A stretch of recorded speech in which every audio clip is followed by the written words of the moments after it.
Welcome to NTD Evening News. Our top story tonight, President Trump saying U.S. strikes on Iran could last 4 to 5 weeks. That's as the Pentagon insists this is not a forever war and not about regime change, even as it confirms Iran's leadership has been decimated. Mario Tzu at the White House. And Israel expands strikes on Beirut. That's after Iran retaliates for the killing of its supreme leader and nearly 50 top officials. The conflict is rapidly escalating across the region. Jack Bradley reports. And the Iran war is affecting U.S. partners across multiple continents. Iran attacking a British military base in Cyprus, dragging a NATO member into the conflict. And countries in the Middle East are pausing their much-needed energy production. Arian Pozdar has a roundup. Meanwhile, Congress debates a war powers resolution as the U.S. strikes on Iran continue. Chris Bob with the latest from Capitol Hill. The DHS tells law enforcement to watch out for lone wolf terror attacks just 2 days after a deadly shooting in Texas. Jason Blair brings us the update.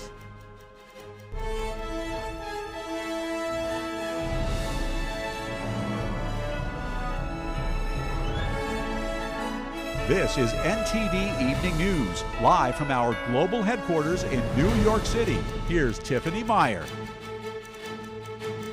Good evening, and thank you for joining us tonight. President Trump saying the U.S. operation against Iran is projected to last 4 to 5 weeks, and the president laying out the operation's 4 objectives. That's as the nation now mourns 6 U.S. service members killed in Operation Epic Fury.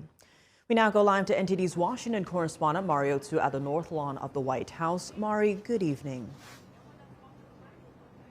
Hey, Tiff. Yeah, President Trump is projecting 4 to 5 weeks for those strikes in Iran, but he says that the U.S. military has the capacity for longer than that. He's saying that at an Eastern event this morning, honoring 3 service members with the Congressional Medal of Honor, 2 of them posthumously. And Tiff, many of those folks there in the room really know the cost of war that's coming, as 6 U.S. service members have now been announced dead in Operation Epic Fury. And we still see behind me here the POW MIA flag flying beneath the American flag. That's to honor those servicemen. The White House, though, saying that this is not a forever war, and President Trump laying out his 4 objectives for this mission. Take a look. Our objectives are clear. First, we're destroying Iran's missile capabilities, and you see that happening on an hourly basis. Second, we're annihilating their navy. Third, we're ensuring that the world's #1 sponsor of terror can never obtain a nuclear weapon. And finally, we're ensuring that the Iranian regime cannot continue to arm, fund, and direct terrorist armies outside of their borders. President Trump also pushing for new leadership in Iran, telling ABC the U.S. had identified possible candidates, but they were all killed in the initial attack. We also projected 4 weeks to terminate the military leadership, and as you know, that was done in about an hour. And as for the death of the Ayatollah, President Trump telling ABC, quote, "I got him before he got me. They tried twice. Well, I got him first." Iran has been threatening to assassinate President Trump since 2020 in response to the killing of Soleimani. The Department of Justice bringing charges in an Iranian murder-for-hire plot to assassinate him in 2024. Meanwhile, the White House honoring the U.S. servicemen killed in the operation, vowing to avenge their deaths. My heartfelt condolences to the families who have lost their heroes, who sacrificed their lives for freedom. Their bravery and dedication will always be remembered. I extend my earnest wishes for a swift and smooth recovery to all those who have been injured. You are in my thoughts and prayers during these challenging times.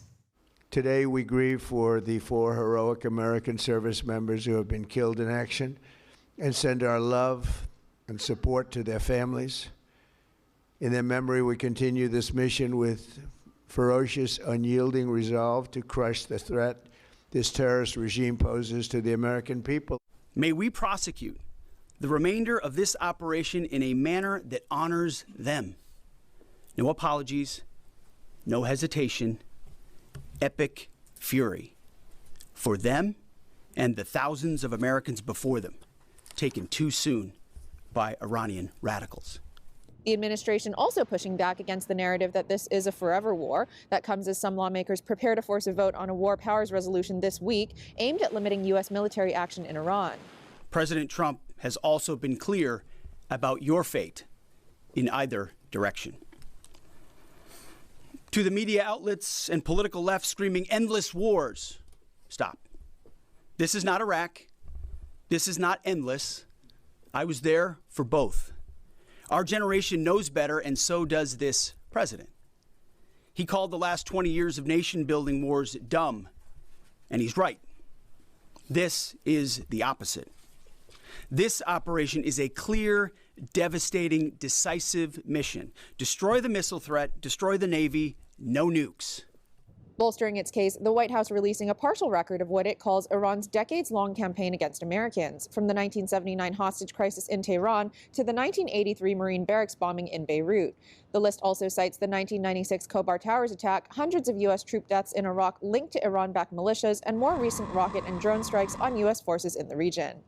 Turns out the regime who chanted death to America and death to Israel was gifted death from America and death from Israel. This is not a so-called regime change war, but the regime sure did change, and the world is better off for it. There absolutely was an imminent threat. If we waited for them to hit us first after they were attacked, and by someone else, Israel attacked them, they hit us first, and we waited for them to hit us, we would suffer more casualties and more deaths. We went proactively in a defensive way to prevent them from inflicting higher damage. Had we not done so, there would have been hearings on Capitol Hill about how we knew that this was going to happen, and we didn't act preemptively to prevent more casualties and more loss of life. And Tiff, meanwhile, President Trump and the Pentagon are still urging the Iranian people to take advantage of this opportunity and take back their country and government. Back to you. All right, Mari, thanks for that update. Israel says it has completed a broad wave of strikes on Hezbollah terrorists in Lebanon. That's while U.S. forces continue major combat operations against Iran. NTD's Washington correspondent Jack Bradley has more. The United States is conducting an operation to eliminate the threat of Iran's short-range ballistic missiles and the threat posed by their Navy. The latest in Operation Epic Fury, a sixth U.S. service member is confirmed dead. They're true examples of what selfless service means. Our deepest and heartfelt condolences are with their families, their friends, and their units. U.S. Central Command says it recently recovered the remains of two previously unaccounted for service members from a facility that was struck during Iran's initial attacks.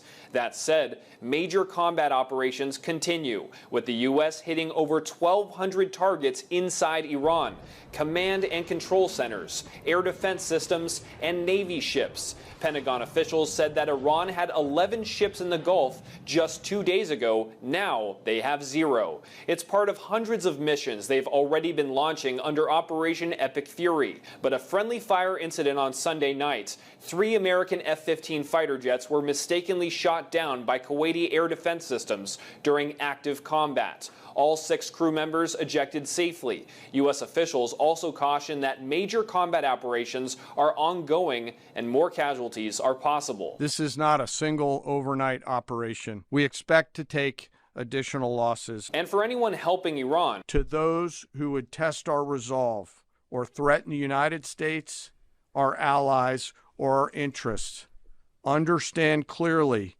we can reach you, we can sustain the fight, and we can scale the fight. The Israeli military says that it hit more than 70 targets in southern Lebanon, all Hezbollah weapon facilities and launch sites. And this comes after the Hezbollah terrorists fired rockets toward northern Israel. The IDF carried out retaliatory strikes against several Hezbollah targets in Lebanon. We were ready for this. That's while Iran has targeted Israel and neighboring countries, hitting not just military targets, but civilian infrastructure. They're hitting hotels.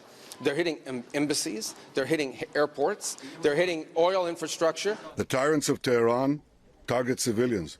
We target the tyrants of Tehran to protect civilians. And support coming from Europe. I really commend what is happening here. Taking out Khamenei, taking out the nuclear capability in Iran, but also taking out the ballistic missile program in Iran. This is crucial. And what I see in Europe, I spoke with all the key European leaders over the weekend, is widespread support for what the president is doing. Though some not contributing to the offensive against Iran. We are not joining the U.S. and Israeli offensive strike. Reporting from Washington, D.C., Jack Bradley, NTD News. And breaking tonight, the State Department is urging all Americans to depart from the Middle East, including Americans living in Israel, Qatar, Egypt, the UAE, and several other countries. They're citing serious safety risks and urging Americans to use commercial transportation and to contact the nearest embassy or consulate if they require State Department assistance. Attacks by the leftover Iranian regime affecting U.S. partners on multiple continents. Tehran attacking a British military base in Cyprus, dragging a NATO member state into the conflict. NTD's international correspondent Arian Pasdar has how the war is impacting different countries. Fighter jets being scrambled in Cyprus in the Mediterranean Sea. Officials on the island say an Iranian drone was successfully intercepted on Monday. But just a few hours earlier, 2 Iranian Shahed drones managed to bomb a British military base in Cyprus, inflicting minimal damage on the runway with no casualties being reported. The UK is a member of NATO, while Cyprus is a member of the European Union, meaning Iran is dragging 2 alliances into the conflict. The security of our friends and partners in Cyprus is of critical importance. British Prime Minister Keir Starmer weighing in after the attacks on the nation's military base in Cyprus. The timing of the attacks is crucial, as the UK on Sunday started allowing the US to use its bases for defensive strikes against Iran. But Starmer says Iran's attack on the base in Cyprus doesn't have anything to do with that decision. Our bases in Cyprus are not being used by US bombers. The strike on RAF Akrotiri in Cyprus was not in response to any decision that we have taken. The British Prime Minister defending his decision to let the US use British bases to hit missile storages in Iran, while adding that the UK won't get involved any further. We are not joining the US and Israeli offensive strike. Residents in the village where the base is located now evacuating. The war is also affecting other countries in the region. Video shows rockets flying over Dubai in the UAE on Monday. This after Iran hit multiple targets in Dubai over the weekend. The country of Qatar has to pause production of liquefied natural gas after attacks on its facilities. Qatari LNG production is equivalent to about 20% of global supply. It plays a major role in balancing both Asian and European markets' demand for the fuel. Saudi Arabia is reportedly closing its biggest domestic oil refinery after a drone strike on Monday. Video shows smoke rising from the refinery. Saudi's defense ministry says it intercepted 2 drones, with debris causing a limited fire. No injuries are being reported. The Iran war is also significantly affecting shipping routes. Iran is threatening to attack any ship trying to pass through the Strait of Hormuz. This affects a fifth of all global oil flows and could send oil prices even higher. Major shipping companies are now diverting their vessels away from the Middle East, which includes the crucial Suez Canal. Some operators are instead opting to go around the Cape of Good Hope in South Africa. This detour adds between 4,000 and 7,000 miles to the journey and increases travel time by about 10 to 15 days. Arian Pasdar, NTD News. Senate and House lawmakers are divided over a war powers resolution that would require Congress to approve any further military action against Iran. The debate comes as Operation Epic Fury continues, and DHS agencies face funding gaps. NTD's Chris Bob reports. I have a war powers resolution that I have before Congress. I'm calling Congress to return immediately to vote on it that basically says no war against Iran.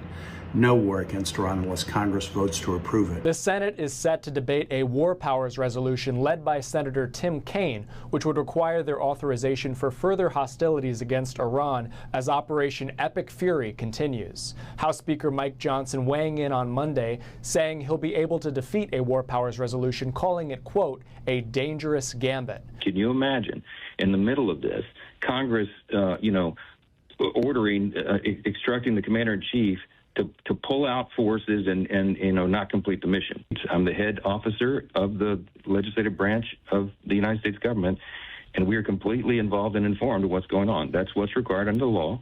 Other Democrats, including Senators Adam Schiff and Kirsten Gillibrand, arguing Congress must reassert its war powers. Congress needs to come back into session and reassert its power over the control of the decision to make war. But the chamber is divided. Democratic Senator John Fetterman has broken with many of his colleagues, posting, quote, "Committed Democrat here. I'm a hard no. My vote is Operation Epic Fury." Similarly, in support of the operation, House Democrat Tom Suozzi posting on X that President Trump, quote, briefed the bipartisan House, Senate, and intelligence leadership prior to the strikes as required, committed to briefing the full Congress in the coming days, and he must also seek congressional authorization consistent with the War Powers Act.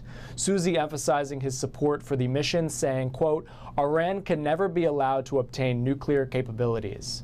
Even if the resolution passes both chambers, President Trump is expected to veto it. Overriding that veto would require a 2/3 majority, a high bar. At the same time, Republicans are pressing Democrats to pass full funding for the Department of Homeland Security. GOP senators, including Senator Marsha Blackburn, saying, quote, "Democrats must end their political stunt and vote to fund the Department of Homeland Security immediately. Preserving our national security has never been more important." Last month, the then acting director of the Cybersecurity and Infrastructure Security Agency told a House hearing a DHS funding lapse would make frontline cyber staff work unpaid while adversaries keep operating. It's one of the many agencies under DHS that are currently left without funding. On Tuesday, Secretary of War Pete Hegseth, CIA Director John Ratcliffe, and Joint Chiefs Chairman Dan Kane will hold a briefing for lawmakers on the conflict. Reporting from Washington, D.C., Chris Bobb, NTD News.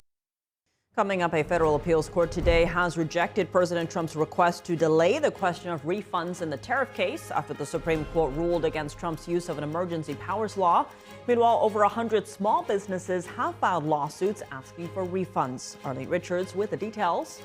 And Texas voters heads to the polls tomorrow for Senate primaries in both parties. The outcomes will determine who advances to November's general election. Christina Corona brings us a preview of the race.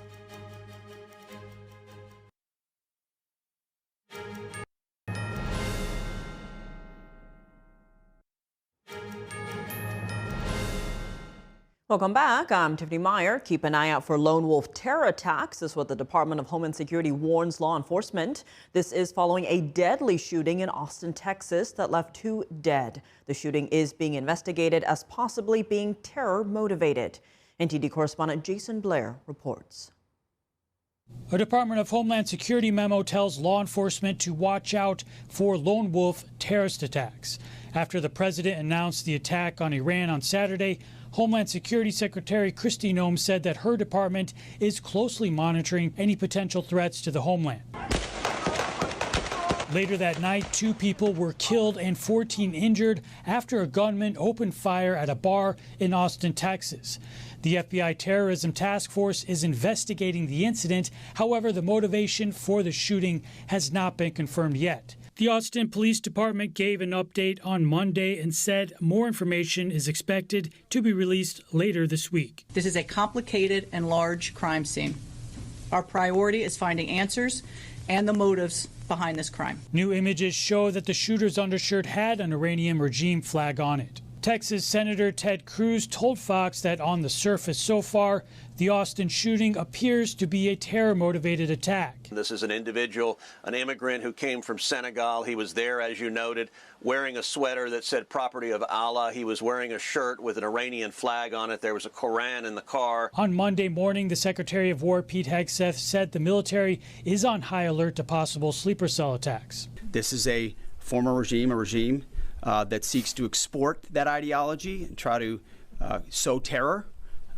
We're ready for that. We've seen these types of folks before. Austin Tech University student Ryder Harrington has been named one of the 2 victims of Saturday night's shooting. 21-year-old Savitha Shan was named as the second victim on Monday afternoon by Austin police. The New York City Police Department has heightened patrols and says it's continuing to closely monitor the situation in the Middle East.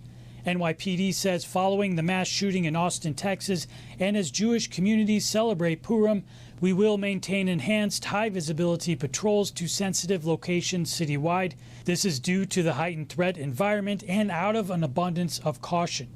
Jason Blair, NTD News. The Federal Circuit Court of Appeals today denying the Trump administration's request to delay next steps in the tariff refund process. NTD's Arlene Richards has more. In a blow to the Trump administration on Monday, the U.S. Court of Appeals for the Federal Circuit has sent the tariff case back to a lower court for further proceedings on refunds. The decision, written in a one-page order, denies the government's request that an existing pause be extended for at least 4 months. The court didn't give an explanation for the ruling. The plaintiffs, a group of small businesses, had urged the court to move the case along so they could pursue their refunds. The ruling comes after the Supreme Court's lengthy and complicated opinion 2 weeks ago, in which it ruled that President Trump couldn't use an emergency powers law to impose sweeping global tariffs. The highest court left open the option to impose tariffs under different laws, which Trump has already begun using. And as for the refunds, they take months and months to write an opinion, and they don't even discuss that point.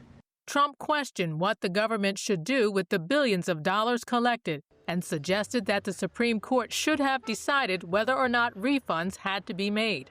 I guess it has to get litigated for the next 2 years. The U.S. Court of International Trade will now retake the matter. This court could determine the process for refunding more than $130 billion. It's unclear how it will proceed. More than 100 small businesses have already filed lawsuits seeking refunds. Arlene Richards, NTD News. Primary elections are underway in Texas as both parties choose their nominees for the U.S. Senate. Polls and prediction markets show where the contests stand heading into Election Day. NTD's Christina Corona reports. Voters in Texas head to the polls Tuesday for Senate primaries in both parties. The race has drawn national attention as Democrats and Republicans look ahead to November. On the Democratic side, State Representative James Tallarico faces Congresswoman Jasmine Crockett. According to prediction market Kalshi, traders on Monday afternoon giving Tallarico a 78% probability of securing the Democratic nomination, a 56-point advantage over Crockett. Several polls give Tallarico a slight edge, while a University of Texas at Tyler survey found Crockett leading among likely voters. On the Republican side, Senator John Cornyn faces a primary challenge from Texas Attorney General Ken Paxton, with Congressman Wesley Hunt also in the race. Kalshi on Monday afternoon giving Paxton an 85% chance of winning the Republican nomination, a 70-point advantage over Senator John Cornyn. While prediction markets do not guarantee outcomes, they reflect where traders believe momentum currently stands. Looking ahead to November, Texas has not elected a Democrat to the U.S. Senate in more than 3 decades. Polls closed Tuesday night, with results expected later in the evening or early Wednesday. Christina Corona, NTD News. Coming up, the U.S. military reveals which assets they're deploying in the war against Iran. Jason Perry breaks down what the U.S. is using in the war so far. Meanwhile, a looming threat from China. The commander of U.S. Naval Intelligence says China now has the ability to target large portions of the U.S. with ballistic missiles launched from beneath the sea. David Lamb brings us more.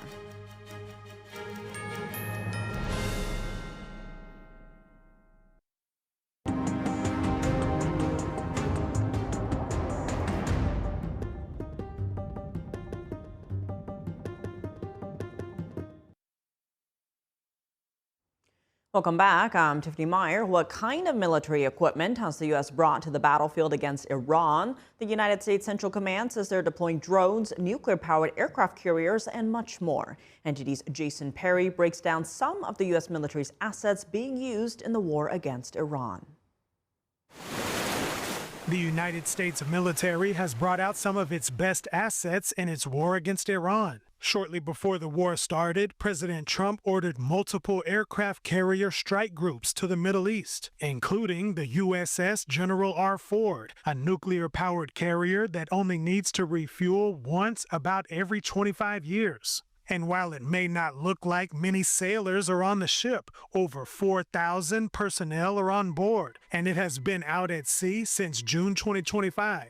And the short runways on top of the carriers have been busy in recent days as fighter jets land and take off in 24-hour operations. The USS Ford is designed to carry about 75 aircraft. And in support of these fighter jets, the U.S. is deploying refueling tanker aircraft, which allow the fighter jets to refuel in the air and continue their missions. Other aircraft in the war against Iran are being used for airborne communication relay, and they would likely take off from U.S. bases in the Middle East. One aircraft used for communications is the E-11 Alpha, which looks like a normal civilian plane, but essentially functions as a low-Earth satellite to help pilots and other service members communicate with each other. And for the first time, the U.S. military has used one-way attack drones in combat, which were likely launched from a U.S. base in the Middle East. The Lucas drones, which are said to be a low-cost kamikaze-style aircraft, were actually modeled after an Iranian attack drone.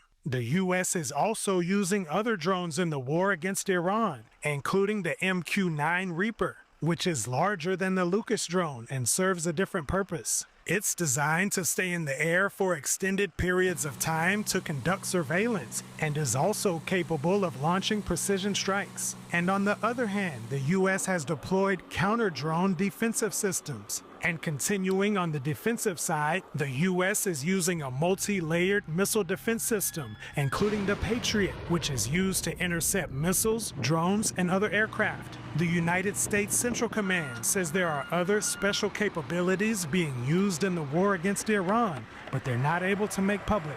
Jason Perry, NTD News. And joining us now to discuss the latest in the Iran conflict is an excellent panel of guests. Anders Curt, he's the publisher of the journal Political Risk and the principal of Core Analytics. He's also the author of the book, The Concentration of Power. We're also joined by Rob Maness, a retired U.S. Air Force colonel and former wing and squadron commander. Thank you both so much for being here. Now, Colonel, starting with you, lots of updates since we last spoke. The U.S. says our death toll has now risen to 6. Central Command, meanwhile, noting that Iran had 11 ships in the Gulf of Oman. That number is now 0 after the U.S. destroyed them all. And on top of the B-2s that flew in and out, B-1 bombers also joined the fight.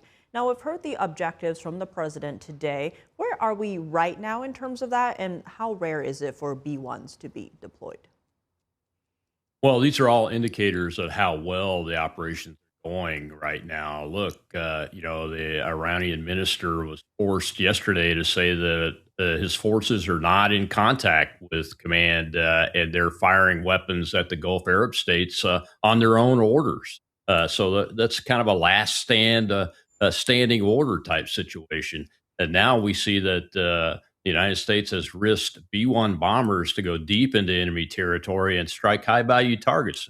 It's my understanding they were striking ballistic missile targets, so some type of production or storage or launch systems or all three.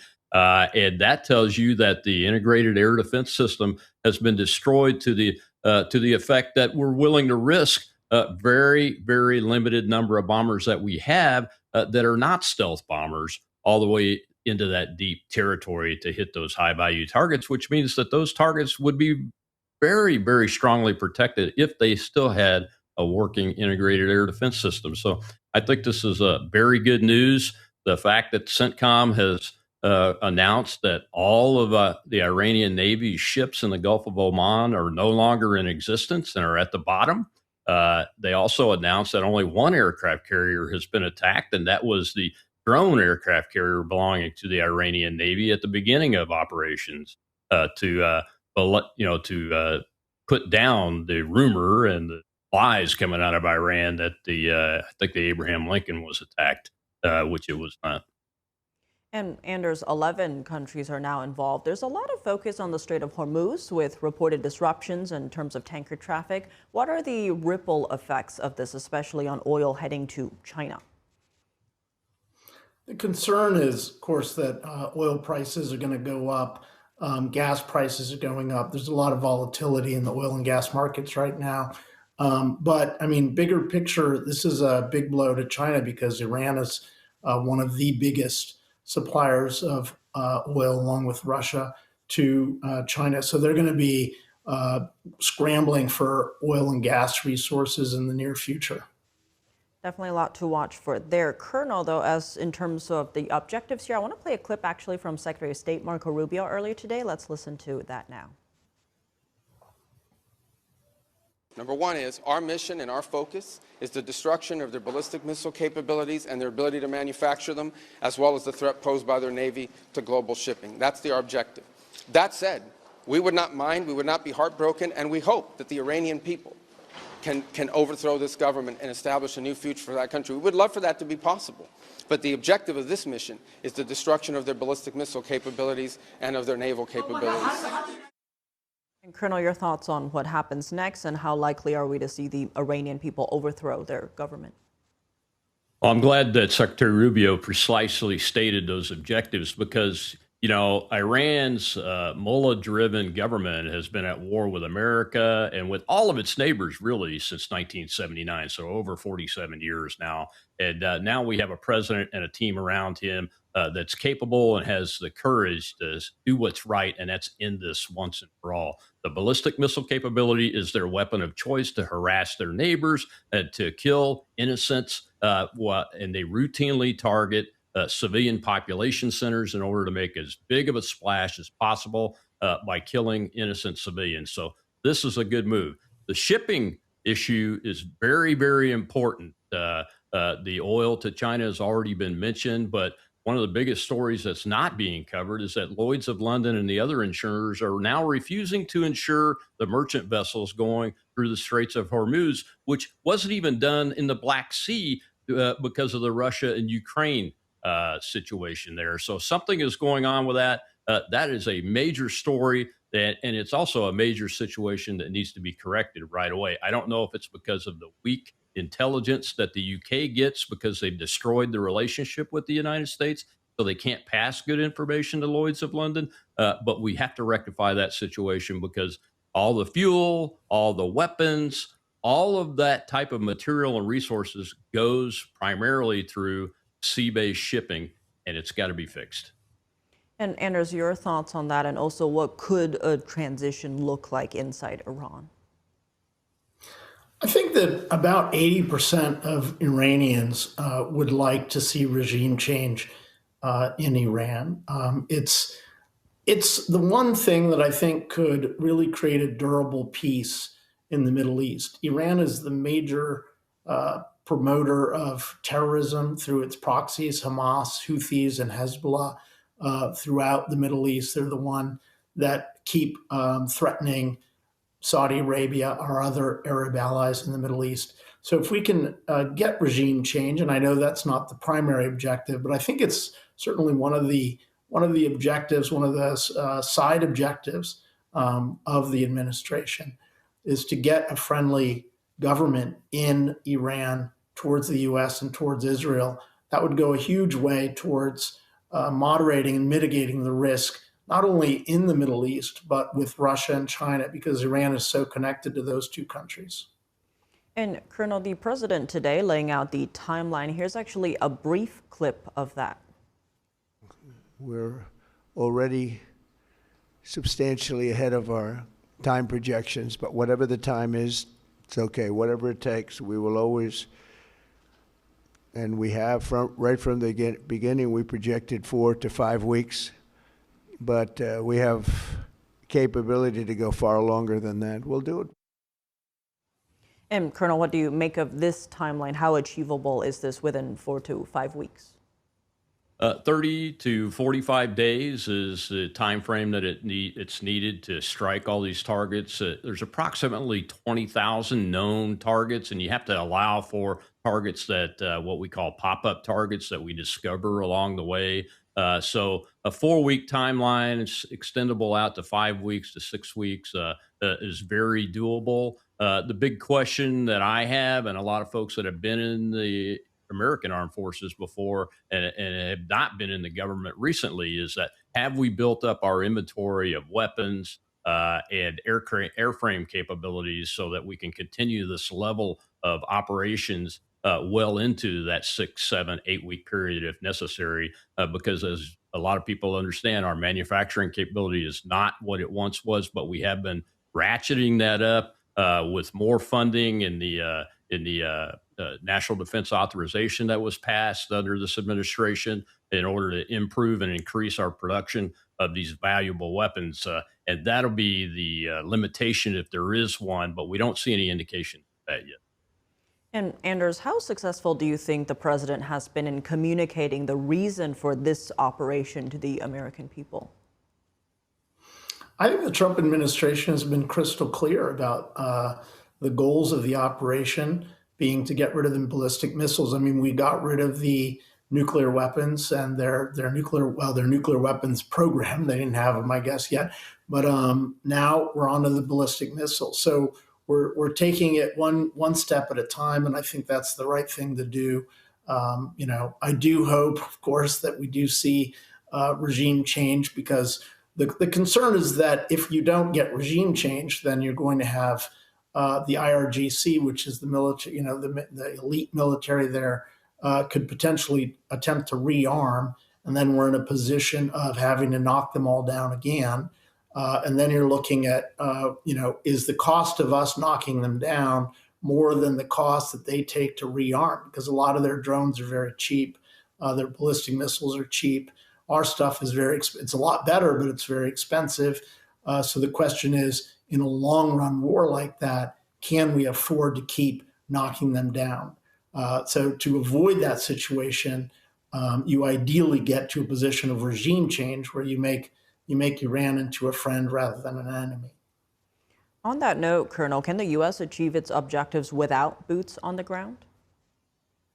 I believe that we can. Look, this is a different situation, and in a reframe of the term regime change, Secretary Hegseth spoke to this in his press conference this morning and said very clearly, look, he has fought in the Afghanistan and Iraq wars. People like me have done that, and all of us are in agreement. The United States should not and will not do that. And he even went so far as to state that this president understands that type of regime change operation is unsustainable, and it's not the right way to go about doing this business.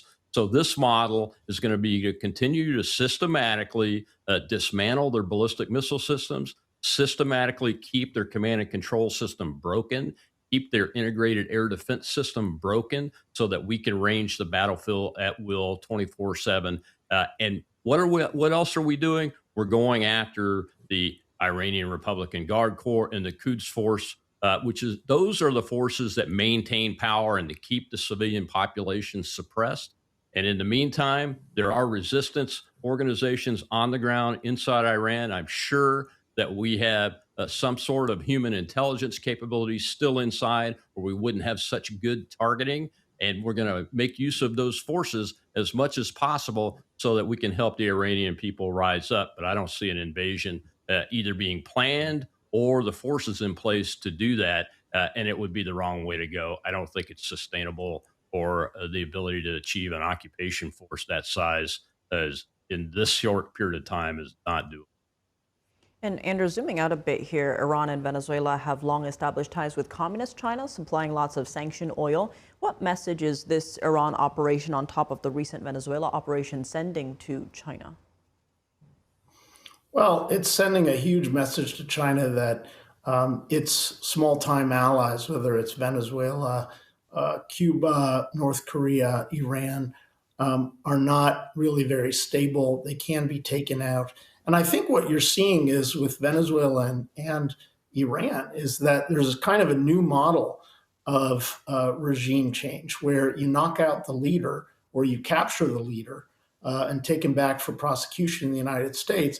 And then you wait for a new leader to come in. And if that leader is good and pro-US, you leave him alone. If he's not good, you can go in and capture that one as well. And as long as these are authoritarian leaders, obviously you can't do it to a democracy, but as long as these are authoritarian leaders, dictators and the like, you can just keep on doing that at relatively low cost, I think, until you get a pro-US government in place in Tehran. So the regime change would be different than in places like Afghanistan or Iraq, where we had boots on the ground. We had extensive time required to set up what we tried to make democratic governments, which actually just became corrupt governments. So I think there is a new model, and I think that model is, I would say, repeated removal of the leader until you get a good one, essentially. And Colonel, do you expect this war to change the dynamic for President Trump's April trip to Beijing? Well, I suspect that it will. You know, we've bottled up almost 25% of China's oil between Venezuela and the Iranian operation now, and that gives the president a really big chip when he comes to the table from a position of strength to talk to President Xi. The other thing that's going on here is Xi's defensive weapon systems, integrated air defense systems, radars, and those kind of things that have been sold to Venezuela and the Iranians have utterly failed, and our forces have gone through them and eliminated them and taken down those air defense systems systematically to the point where they don't have much credibility. So that's another card that the president has to play, and I think it bodes well for any decision Xi might make to go after Taiwan using military force. They have to really think about that now, and that's the whole idea behind deterrence. And this whole operation, and the Venezuela operation, China, the Communist Party of China, is really the target of this from a strategic perspective, and I think it's going to play out well for the president. Well, Colonel Rob Maness, Anders Core, thank you both so much for joining us. Thank you. Thank you. A looming threat from China. U.S. Navy intelligence says the Chinese regime is investing heavily in nuclear-powered submarines. NTD's David Lamb reports. China is ramping up submarine production, shifting gears to all nuclear construction. Through massive infrastructure investments at several of its primary shipyards, China has more than doubled its submarine construction capability, setting up for sustained submarine growth through the 2030s and beyond. The U.S.-China Economic and Security Review Commission hearing testimony on Monday, discussing China's growing capabilities both on the sea and beneath it. Drawing lessons from the war in Ukraine, Beijing is exploring how unmanned underwater systems could offset the U.S. advantages, particularly inside the first island chain. Last September, the PLA unveiled 2 new extra-large uncrewed underwater vehicles. Rear Admiral Mike Brooks of the Office of Naval Intelligence says that China operates more than 60 submarines, 6 of which are nuclear-powered attack vessels. At least 2 are nuclear-powered guided missile subs, and another 6 are nuclear-powered ballistic missile subs. China's ballistic missile submarines, equipped with long-range strategic nuclear missiles, can now target portions of the United States from protected waters near China. The shift to nuclear power is a strategy that could be used to increase regional presence and patrols more economically. China has also spent more than 20 years investing in unmanned undersea vehicles. If China's military ambitions progress, Brooks estimates that its fleet will grow to 70 by 2027 and an additional 10 by 2035. Half of the fleet could be nuclear powered. David Lamb, NTD News. Coming up in college basketball, the top 2 teams in the new AP poll are in action tonight as March Madness is upon us. Dave Martin joins us to discuss.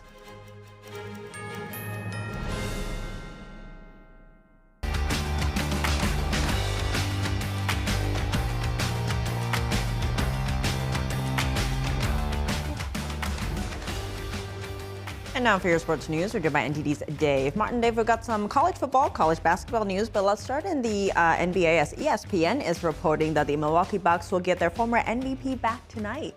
Yes, Giannis Antetokounmpo has not played since January 23rd with an injured right calf. Now he's listed as questionable for tonight's game against Boston, but will reportedly suit up and play after missing the last 15 games. Now Milwaukee actually survived without him, going 8-7 during that time. Overall, though, they're just 26-33. That's good for 11th place in the Eastern Conference. 3 games behind Charlotte for the final spot in the play-in tournament to get into the playoffs. Should the playoffs start today, they actually don't start until mid-April, though. Boston, meanwhile, they won 11 of their last 13 games. They have the second best record in the East, faring very well without Jason Tatum. Elsewhere in the league, Golden State Warriors guard Steph Curry is out at least 5 more games, the team said Sunday. This is due to persistent pain in his knee. He will be reevaluated, though, in 10 days. Warriors right now 31-29. That's good for 8th place in the Western Conference. They host the Clippers tonight. Very cheerful name. Looking at college football news, though, the University of Indiana announced they've signed head coach Curt Cignetti to a contract extension that's worth more than $13 million per season. Where does that rank among coaches? It's believed to be ranked in the top 3. There are a few private schools that don't release these figures publicly. Of the ones we know, only Georgia's Kirby Smart and new LSU coach Lane Kiffin are in that exclusive $13 million a year coaching club. Now, Smart, of course, has won 2 titles at Georgia. Cignetti just won his first at Indiana. The Hoosiers went 16-0 this past season, which was not only far and away the most wins ever by an Indiana team, those most in the NCAA since Yale did it all the way back in 1894. Now, meanwhile, Cignetti's assistants got paid too. Both offensive coordinator Mike Shanahan and defensive coordinator Bryant Haynes each signed contracts worth more than $3 million a season. So they got some pretty exclusive clubs there. 13 million, 3 million. I don't know if you're in either of those clubs, but I'm not actually, Tiff. Maybe $3. Shifting gears to college basketball, though, Duke was ranked as the #1 team in the country for the 2nd straight week. Yeah, Blue Devils are 27-2 in the season. They've won 6 straight games since losing to North Carolina back in early February. That includes that 26-point win over Virginia on Saturday. Cavs actually dropped to 13th with that loss. So Duke #1 after, and right after them, Arizona and Michigan have flip-flopped. Arizona is now 2, Michigan 3. Previously, Michigan was 2 and Arizona was 3. They're followed by UConn at 4 and suddenly hot Florida as #5. The Gators, the reigning champions, they've won 9 straight games. They now lead the SEC with a 14-2 record. Tonight, meanwhile, 3 of the top 6 teams are in action. #1, Duke plays at NC State. That game starts at the top of the hour here, 7 p.m. Eastern Time. Then at 9 p.m., second-ranked Arizona hosts #6, Iowa State. Both games are on ESPN's Big Monday. All right. Well, Dave, as always, thanks for joining us. Thank you, Tiff. And that's all for today's news. For round-the-clock coverage, visit us at ntd.com/live or download our NTD app. Thanks for tuning in. I'm Tiffany Meyer. Good night.